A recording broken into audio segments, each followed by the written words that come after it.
পৃথিবীর মধ্যে সেই মানুষ সব থেকে বেশি ভালো।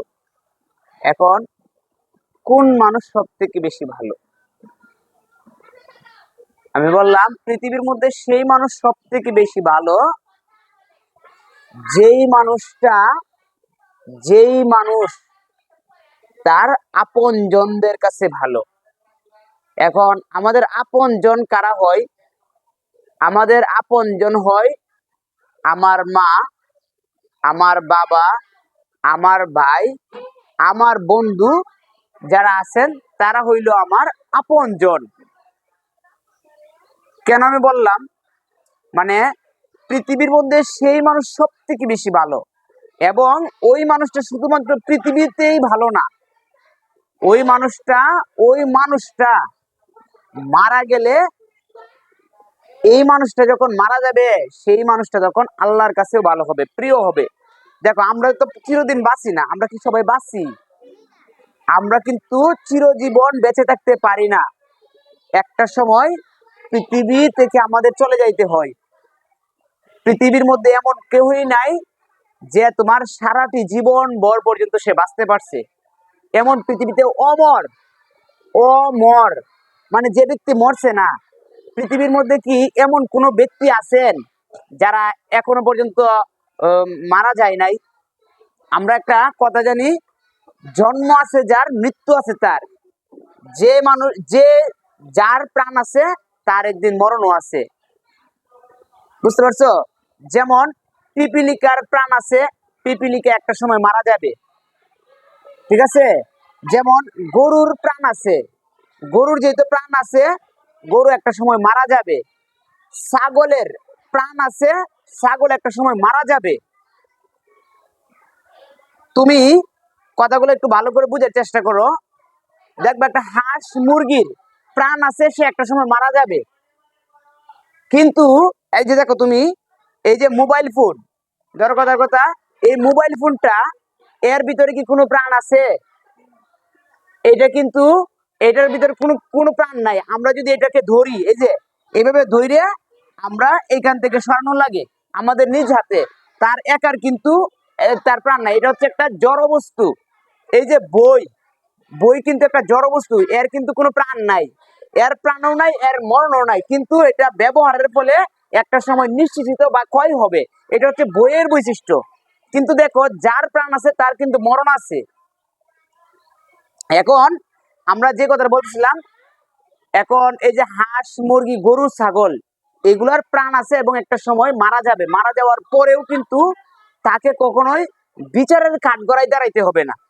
কিন্তু আমরা মানুষ, আল্লাহ পাক মানুষকে আশরাফুল মাকলুকাত মানে সৃষ্টির সেরা জীব হিসেবে বানাইছেন। তাইলে আমরা যখন মারা যাব, মারা যাওয়ার পরে আমাদেরকে আল্লাহর সামনে হিসাব দেওয়ার জন্য দণ্ডায়মান হতে হবে, দণ্ডায়মান হতে হবে। এখন আমি বললাম পৃথিবীর মধ্যে সেই মানুষ ভালো যে তার আপন জনদের কাছে ভালো। এখন সেই আপনজন, আমার আপনজন আমার মা, আমার আপনজন আমার বাবা, তেমনি ভাবে আমাদের সকলেরই আপনজন। মনে করো, এই মনে করো তুমি, তোমার আপনজন কে? তোমার আপনজন তোমার মা, বাবা, ভাই, বোন, তারা সব থেকে বেশি ভালো না? এমনি ভাবে ক্লাসে আসার পরে, স্কুলে আসার পরে তোমার আপনজন কিন্তু তোমার টিচার, যিনি তোমাকে প্রচুর পরিশ্রম করে, কষ্ট করে তোমাকে পড়াশোনা করান। এরপর ক্লাসে আসার পর তোমার আপনজন হইল তোমার কে? তোমার সহপাঠীরা।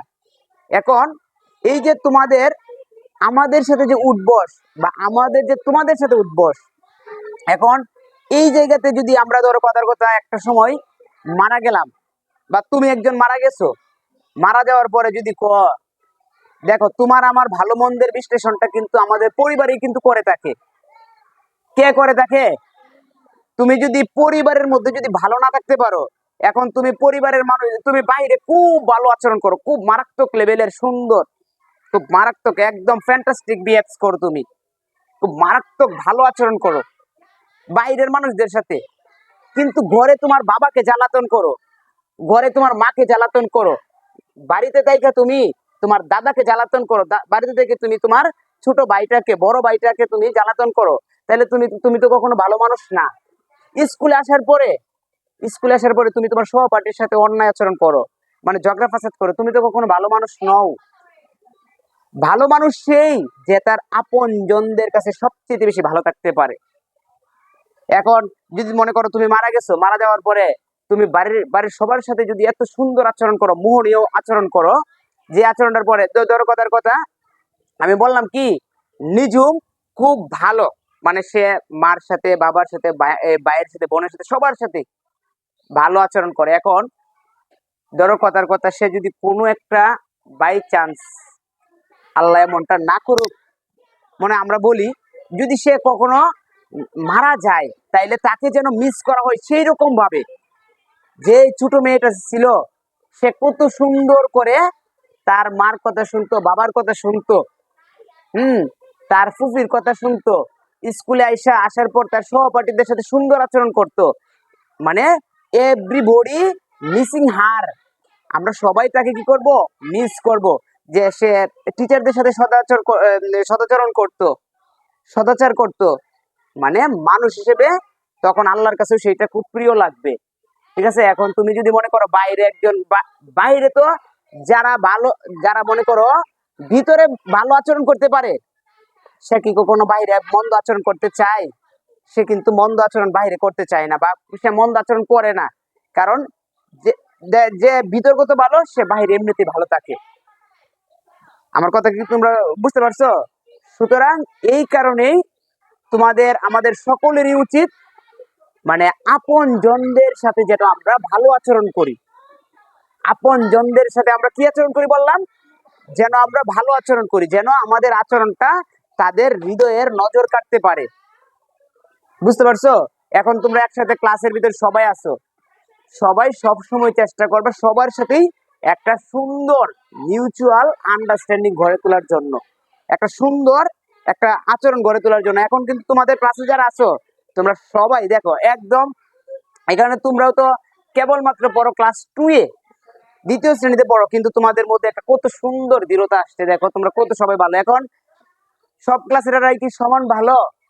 সব ক্লাসেরাই কিন্তু এইরকম সমান ভালো থাকে না বা হয় না। একটা ক্লাসের মধ্যে সবাই কি এইরকম একদম ভালো, মানে সে শুধুমাত্র পড়াশোনায় ভালো হলে চলবে না, সে শুধুমাত্র যে পড়াশোনায় ভালো হইলো কিন্তু তার অন্যান্য দরকার কথা সে মারামারি করে, অন্য একজনকে বকাঝকা করে, তাইলে তো সেটা কখনো ভালো হয় না। ভালো স্টুডেন্ট মনে করো সবাই হইতে পারে, কিন্তু ভালো মানুষ হওয়াটা আমাদের জন্য আরো বেশি জরুরি। বুঝতে পারছো? সবসময় চেষ্টা করবা সহপাঠীদের সাথে সুন্দর আচরণ করার জন্য। সহপাঠীদের সাথে কি আচরণ করা? সুন্দর আচরণ করা। আমি তোমার একটা গুরুত্বপূর্ণ বিষয় বলি, দেখো এই জিনিসগুলো তুমি সবসময় শিখে রাখবা, তোমার জীবনে ভবিষ্যতে বিশাল কাজে আসবে, বিশাল কাজে আসবে। এবং এটা তোমার আল্লাহ পাকের সান্নিধ্য পাওয়ার জন্য তোমার এই আচরণগুলো অনেক বেশি জরুরি দরকার। দেখো বাড়িতে তোমার মা কিংবা তোমার বাবার আমি তোমার কথা বলি, ধরো দেখো মা বাবা আমাদেরকে কত কষ্ট করে আমাদেরকে মানুষ করার চেষ্টা করেন। মা দেখো, মা যিনি কি করেন, এই বাড়িতে থেকে এই একদম কাক ডাকা ভোরে তিনি ঘুম থেকে উঠেন, ঘুম থেকে উঠার পরে দেখবা তোমার আমার সবার আগে তিনি ঘুম থেকে উঠেন। ঠিক আছে। ঘুম থেকে উঠার পরে তিনি বাড়ির যে যাবতীয় কাজগুলো থাকেন, একদম মনে করো এই রান্না বান্না থেকে শুরু করে ঘর গুছানো, কাপড় গুছানো, এইগুলা সব, আবার বাসন কোসন মাজা, এইগুলা কাজ কিন্তু তিনিই করেন। মানে বাড়িতে মা আর বাবা তিনি দেখা গেছে তিনি তার কর্মস্থলে থেকে সারাদিন পর্যন্ত খুব ব্যস্ত থাকেন, খুব কঠোর পরিশ্রম করেন। ঠিক আছে। সুতরাং মা এবং বাবা আমাদের জীবনের জন্য একটা, মানে খুব মারাত্মক লেভেলের পার্ট এন্ড পার্সেল, মানে আমাদের জীবনের জন্য একটা অবিচ্ছেদ্য অংশ। অবিচ্ছেদ্য অংশ কিরকম জানো? যেমন আমরা আমাদের দেহের মধ্যে, দেখো তো আমাদের দেহের মধ্যে যেই অংশটুকু আছে, আমাদের এখানে কি এমন একটা অংশ আছে যে অংশটা আমাদের জন্য কার্যকরী না? দেখো আমার এইখান থেকে যদি আমার একটা হাত না থাকে, তাইলে কিন্তু আমি কিন্তু ত্রুটিপূর্ণ মানুষ। ঠিক আছে। আবার ধরো কথার কথা, আমার যদি একটা চোখ ত্রুটি থাকে, তাহলে কি আমি ত্রুটিপূর্ণ না? এটা হচ্ছে আমাদের আমাদের দেহের অবিচ্ছেদ্য অংশ। অবিচ্ছেদ্য অংশ। একটা কান যদি আমাদের কাছে না থাকে তাইলে আমি পরিপূর্ণ না। ঠিক আছে? এমনি ভাবে মা এবং বাবাও আমাদের জীবনের জন্য ঠিক সেই রকম, আমাদের দেহের জন্য যেরকম আমাদের হাত পা, হ্যাঁ, চোখ নাক কান গলা এইগুলা যেমন অতীব জরুরি, তেমনি ভাবে father and mother there are very part and parcel of our life. এইটাও আমাদের জীবনের জন্য সব থেকে বেশি গুরুত্বপূর্ণ। বুঝতে পারছো? এখন আমি তোমাদেরকে কয়েকটা গুণের কথা বলে দিই, যে গুণগুলো তুমি তোমার মার সাথে বাবার সাথে করতে পারো। যেমন আমি তোমার বলি কথার কথা, ধরো আমি কারেন্ট নিয়ে আসবো, নাদিম আসো, তুমি একটু আসো তো, নাদিম, নাদিম আসো, আমি একটা বিষয় তোমাকে বলে দিই। তোমার আব্বু সারাদিন, এই যে নাদিম আমার কাছে আসছে, ঠিক আছে, আমি তোমাদের কি বলি সেটা বোঝার চেষ্টা করো। তুমি জীবনে একজন ভালো একজন মানুষ হইতে পারবে, এবং তুমি এমন একজন মানুষ হইবা যে তোমাকে একজন, মানে তোমাকে মানুষ মনে রাখার চেষ্টা করবে, মনে রাখতে হবে বা মনে রাখবে। দেখো এই যে নাদিম, সে তো এমনিতেও ভালো। ধরো কথার কথা, এখন তার বাবা কাজ করে, দেখা গেছে কি, সে যদি আমি বলি, তুমি যদি তোমার বাবাকে, মানে তিনি যখন কোনো একটা চেয়ারের মধ্যে বসে থাকেন বা তিনি যখন কোনো একটা জায়গাতে বসে একটু রেস্ট নেন, তুমি as a child of him, তার সন্তান হিসেবে, হ্যাঁ, সন্তান হিসেবে তুমি যদি মনে করো তোমার আব্বু এইভাবে বসে রয়েছে, হ্যাঁ, এই যে তোমার আব্বু বসে রয়েছে আর তুমি তোমার আব্বুর মাথার এই চুলটা গেছে না, এইভাবে একটু সুন্দর করে মেসেজ করে দিলা, এই যে তোমার আব্বুর চুলটাকে একটু মেসেজ করে দিলা, হ্যাঁ, তোমার আব্বুর এই শরীরটাকে এইভাবে আছে না, একটু মনে করে এই যে একটু মেসেজ করে দিলা, তখন তোমার আব্বুর আত্মা থেকে এমন একটা দোয়া আসবেন, যে দোয়াটা আল্লাহ পাককে সন্তুষ্ট করতে বাধ্য। আল্লাহ পাকের, মানে আল্লাহ পাককে তোমার, আল্লাহ পাক তোমার এই যে তোমার এই আচরণটা, এটা তোমার আল্লাহ পাকের কাছে খুব প্রিয়। এই যে এইভাবে একটু সুন্দর করে ধরে ধরে আছে না, এইভাবে আছে না, তুমি তোমার আব্বুকে একটু যত্ন করে দিলে এইভাবে, এই যে সেলুনে, আচ্ছা শোনো, সেলুনের মধ্যে আছে না, সেলুনের মধ্যে এমন করে না, এই যে এইভাবে খুব সেলুনের মধ্যে যেভাবে আমাদেরকে সার্ভ করে থাকেন, এমনি ভাবে তুমি তোমার আব্বুকে এইভাবে দিবা। ধরো তোমার আব্বু নামাজ পড়েন, তুমি তোমার আব্বুর এই যে অজুর যে পানিটা, সেটা তুমি একটু আগায়া দিলা। কিংবা তোমার আব্বু দেখা গেছে কি টিউবওয়েলের মধ্যে চাপ দিয়া এই অজু করতেছেন, তোমার আম্মু তো অজু করতে পারেন, তুমি বললা কি যে আম্মু আমি একটু টিউবওয়েলটা চাপ দিয়ে দিই, আপনি ইয়াটা করেন, এই আপনি অজুটা করেন। তখন তোমার আব্বু বলবে যে আমার আমার জীবনটা ধন্য যে আমি এরকম একটা সুন্দর সুযোগ্য সন্তান জন্ম দিতে পারছি। বুঝতে পারছো?